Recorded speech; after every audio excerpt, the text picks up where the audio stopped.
is The Brenda Lee Show. The Brenda Lee Show.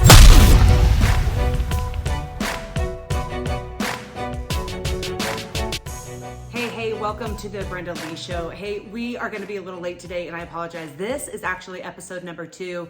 We already recorded episode number 2, but I'll be fully transparent. I woke up at 4 o'clock this morning.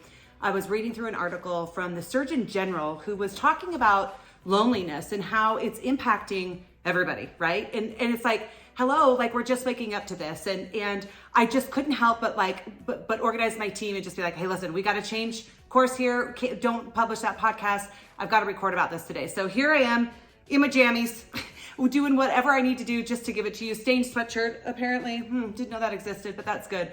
Listen, the Surgeon General is now issuing this warning about loneliness and the impact essentially that COVID has had on everyone. And it's like, yeah, hello, welcome to the party, right? Is kind of what I want to say back to them, right? Because we're dealing with this. This is a huge issue and it is a massively hot topic. It has been for a while. It's nice that this administration that caused so much loneliness is now getting backed by the whole administration is backing the Surgeon General, telling us that, oh, by the way, now we have another pandemic of loneliness. Shocking. One of our basic human needs, you guys, is to be in community. And what COVID did is it seriously, it stripped people of all level of interaction. I have one of my best friends, both of her parents died throughout the pandemic. She couldn't be with them and she couldn't even give a funeral for her father. Like, how messed up is that? Like, it is completely, utterly messed up. The level of inhumanity that occurred over this pandemic and causing people to not be with their people when they're dying.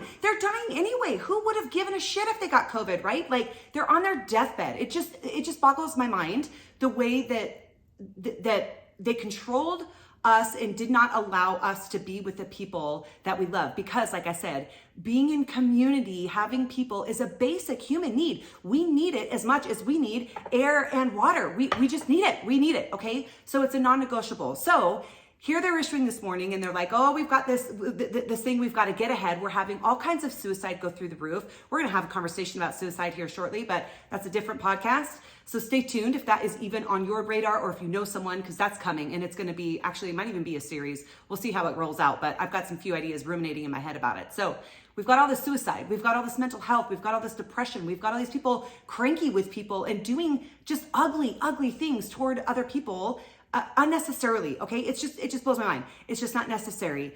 Well, the reality is, you guys, is COVID held up a mirror to us and it was showing us where our gaps are in the way that we could deal with our emotions. And the reality is you guys aren't taught emotional intelligence. Nobody is taught this. You're not taught this in school. Your parents are usually your example and 99% of the time they're dysfunctional, right? And it's not because they didn't know or they weren't doing what they thought was best. It's just because they didn't know, they weren't taught. And unless people go out and get self-taught, you don't know this stuff, okay? And so this is why I'm here. Is like, I woke up this morning, I was like, this is exactly why I do what I do, because I want to equip you with the skill set so that you don't suffer and struggle and get sucked into the silo of complete loneliness. And so I want to talk about this. I wrote some notes down. So like, here's the reality. For a little bit of a minute, when I was reading that this morning, I was like, oh God, like, I'm single and it really, see, I told you, this is why it's really important for people to have a partner and and like, I started to go into this victim mode. I literally slipped into the victim mode. And then I was like, holy crap, like, this is exactly what they want of us. They want us to stay in this victim mode and they want us to not be empowered to take control over what we do or don't do in our life and who we do or don't hang out with and who we can or cannot see when they're on their deathbed or any of those things, right? They want us to slip into that victim mode because when we're in victim mode, guess what we are? Who knows what we are? If you know what we are and you are watching on YouTube, write in the comments right now, what are we? What are we when we are in victim mode? We are completely powerless. We have handed our power over to whoever we think is the villain, right? And in this case, it could be big government, it could be the neighbor, it could be a friend, it could be a partner, it could be a business partner, it could be a boss, it could be whoever, right? It could be whoever. But when you slip into victim mode, you've now handed your power over and you are powerless. And that even happened for me, you guys. I teach this, I eat, sleep, and breathe this shit all day long, every day. My kids are like, my God, Mom, can we just have a conversation without going back to this? And I'm like, no, we can't. Why? Because 90 to 95% of our decisions are based out of emotion, okay? So this is why it's so important. And so the reality of this, you guys, though, is what I want you to be aware of. You have control over your loneliness. You do not have to be lonely. You need to do whatever you need to do to make sure that you have your people around you. However, this is the point that I really want to drive home today. It is really critical that you surround yourself with top-notch people. I was just listening to this guy, a good friend of mine turned me on to this guy. I can't remember the first name. His last name is Cease, C-E-A-S-E. Anyway, reading through some of his stuff, and he does this rating scale. He's like, okay, take all the things you do in a daily basis, right? Like over the course of a week, list everything you do. List it all out. Do you work out? Do you go to the gym? Do you have a personal trainer? Do you clean the house? Do you get that board meeting? Do you run a meeting with your team? Do you whatever it might be. But meditation, I do brain taps. Friggin' faithfully. I love those things. If you don't know what that is, download the app. It's well worth the money, I promise you. If you're not meditating, you should be. If you're not working out, you absolutely should be. If you're not drinking your gallon of water a day, this half your body weight in ounces crap, it's just not enough for us, you guys. We are so toxic. There's so much toxins in our food, all that kind of crap. We've got to flush in order to make sure that our body is operating at its peak potential. If it's eating fast food 3 or 4 times a week, write that down. If it's having conversations while you're distracted, write that down. If it's, let's see, what did I write down this morning? I wrote all of mine down. I went through this exercise myself. And the bottom line is like gardening, doing the grocery shopping, sending emails to my list, to my audience, doing this podcast. Like, I'll have you know that this is a 10 for me. I love doing this. I love creating content for you guys. I love coaching. I love my job. I love what I do. Those were all 10s unquestionably.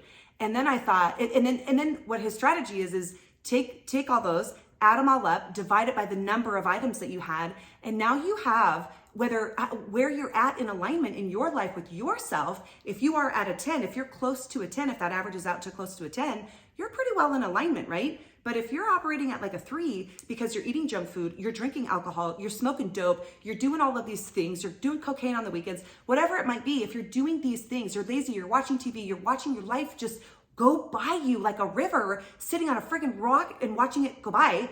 If you find out that you're operating at 3, 4, 5, guess what you need to do? You need to cut out for everything 7 and below. That was for me, everything 7 and below. It's like, I am not operating. I'm not going to do those things. I'm going to outsource those and somebody else is going to do those. This is an excellent thing to do, A, in your business, and B, I do this on a weekly basis. I wasn't doing it with the score system that he came up with, which is so brilliant. I love it. But I was doing this self-inventory every week. At the beginning of my week, I inventoried the week. Who am I meeting with? Is this fueling my cup? Or is this a need for them, right? Like, because just because someone doesn't fuel my cup doesn't mean I'm not willing to pour into them, right? That's not how this works. That's why I'm a coach, for crying out loud, right? We raise people up to where we're at for that reason. So we pour into people that are not there, the people who are willing. And that's key number 1, okay? If somebody's not willing to grow, and be careful. And in fact, I just got out of a relationship that dealt with this, where someone's very good at telling you they're gonna do things, but not acting at all. Actions always speak louder than words. And listen with your eyes. Listen with your eyes about people that are around you. Are they doing the things that you love to do? Are they doing the things that you want to be doing? If you want to be super fit, hang out with super fit people. If you want your business to skyrocket, ask advice from people who only have rocking businesses. If you want a healthy relationship, only hang out with your partner with people who are top shelf within their relationship and operate extraordinarily well together that you respect, right?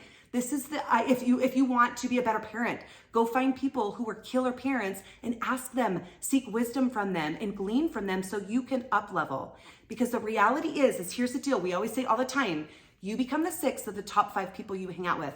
And I want you to see these cups. I didn't think about them being clear. I should have dyed these, okay? So if you are, say, a 10, right? Like, look at the level of the water in this cup. If you are a 10 and you start hanging out with, a 3 or a 4, here's what happens. When you get together with this person, I might have put too much in here and this might not work. What happens is you get diluted, your level goes down while their level goes up. Does that make sense? This is totally not the analogy that I had in my head. It's not working, but you know what? We're gonna roll with it because we're on an impromptu day and I just want you to get this message. Okay, so think about this. If you've got a 10, let's pour this back and do this right. This is what happens when we just do things on the fly, people. You get to do this with me.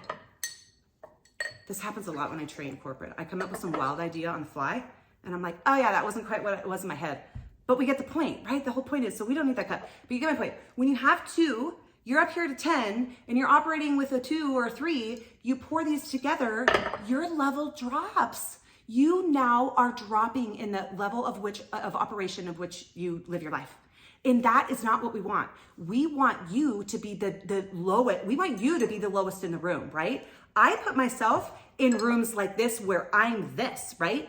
Around certain people and so many average human beings, I'm this person, right? I don't put myself in those circles anymore. I put myself in rooms where I'm this person so that I can be raised up to these people's levels. Does that make sense? And that's what I want to do for you guys. I want you guys to recognize this. So when loneliness kicks in, do not settle for 2, 3s, and 4s. Do not say it's okay, like talk yourself into it. One of the things I had just recently realized as far as intuition, I was talking with my mastermind of girls. We do the 12-week year, and we meet every Monday and we have these conversations. And one of the things we were saying was that when we are, our intuition, our first gut instinct when we meet someone, that is 99% of the time it's accurate. It's accurate. But what happens, we start to talk ourselves out of it. Now we're slipping into denial. Instead of trusting our gut instinct about a person, saying, yeah, when I first met you, I thought this about you. And then saying, oh, but you convinced me to hang out with you, to date you, to whatever. You convinced me with all these things, because then our mind started going, well, shoot, I don't know if I'm going to find a 10. So I guess I better settle for a 2. And now all of a sudden we're getting the life sucked out of us, and they're draining our cup. They're getting elevated and they love it. They think it's freaking fantastic. They think this is great. I'm growing, I'm learning, this is awesome. They're pouring into me. Meanwhile, us upper level people are getting freaking drained, right? And so that's why it's so critical and so important, you guys, that you choose very carefully, because this loneliness, they're going to try to trap you into victim mode, and then you're going to start to settle, and then you're not going to rise up, and you're not going to be your best, and you're not going to operate out of peak performance, and you're not going to be seeking people who are operating at least at or better than you, so that you get numb dumb and you just do whatever they tell you to do. Okay. And that goes for in business. And it's not just like with organizations, with our administration, it's with anything. It's whatever circle you're in. Choose circles that elevate you. Choose people that elevate you. Don't settle for the crumbs. Don't settle for the 2s and the 3s, right? I really want you to get this memo, because like I said, they're gonna drive this home, and you're gonna slip into victim mode. I slipped into victim mode this morning for about 3 minutes. I was like, oh shit, snap out. Actually, probably it's more like 30 seconds. It felt like 3 minutes, because I don't like to be in that space. I don't like it one bit at all. I bounced myself out of it really quickly, but it caused me to slip into it. And like I said, I do this all the time for a living. So here's your word of warning. This is going to be the new thing in the news. This is going to be the new thing they're going to push. And I want you to be prepared, and I want you to stand your ground, take your power back, and say, you know what? I might be lonely, and no relationship is worth an unhealthy relationship. No relationship is worth an unhealthy relationship. Something my mom said, never acted out on though. She said it a lot, but she never followed through on actions with that. But that does ring true to me today, and I take action on that. In fact, people here, you want to know a funny thing? Somebody's seen a picture of a guy I was just recently dating, and he said, how are things going? I said, it's the happiest I've ever been. And he was like, you said that about the last guy and the guy before that. And I said, yeah, I was like, yep, there.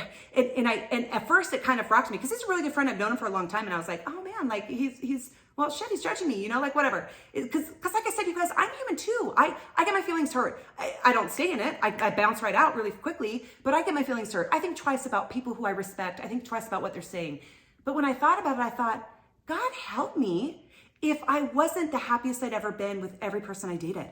God help me. That means I'm not leveling up, because as I level up, I level men up. And as I level up even further, I'm finding there's fewer and fewer options out there, which is okay. No relationship is worth an unhealthy relationship. So I'll stick there. And the bottom line is, if we're not the happiest we've ever been, Lord have mercy, right? Like that would suck. What a crappy life would that be if we were to downgrade every single time we dated someone or gained a new friend or took a new job? Would you take a pay cut every single time? Hell no, right? That's not what we're doing. That's not what we're seeking. We're seeking a promotion. We're absolutely seeking a promotion. And when you're operating at this high level, you get the promotion. It just comes. It comes. People who pretend that they are operating at that level but really aren't, they're not going to get the promotion. They think here they can. They'll convince themselves for a minute that they are, but they're not. They're not getting it. You have to believe this in yourself, that you deserve to be a 10, that you are a 10, and you are choosing to operate and act out of being a 10, that your actions every single day are 10 level actions.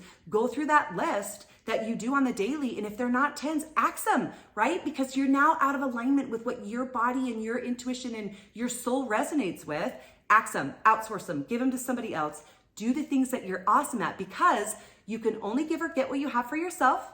And when you are operating out of your best self, you're giving your best gift to the world. Okay, so go crush it this week. Sorry that this is going to be late today on Tuesday, and I just couldn't help myself. Like I said, you get me all in, trial and error and stained sweatshirts and no makeup and all that kind of crap, right? But it is what it is. And we get to do this because we get to do this live. We get to elevate together. And I just want to see you guys grow in the best way possible. So if you know someone who is struggling, like I said, this is why I do what I do. If you know someone who's struggling in this space, please, please, please share this podcast.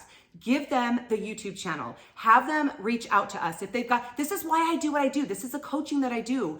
As I take people out of 1, 2, 3, we raise them up, right? We get them raised up. So the more of us that are raised up, the more all of us are empowered, the more all of us are operating out of peak potential. And that's my desire for the world, is that everybody can be operating in their badassery, right? Like, operate out of your badassery today. So thank you so much, you guys. I love you. I'm just so thankful for all the feedback too, just from starting the show. So many people have reached out and have been so grateful. And I want you to know it's because of you that I do this. I wake up at 4 a.m. I get this inspiration. I shift gears. I pivot. I do what I got to do to give you what I know you need. I don't know. Like, I didn't know last week when we recorded episode 2 that this is what you needed.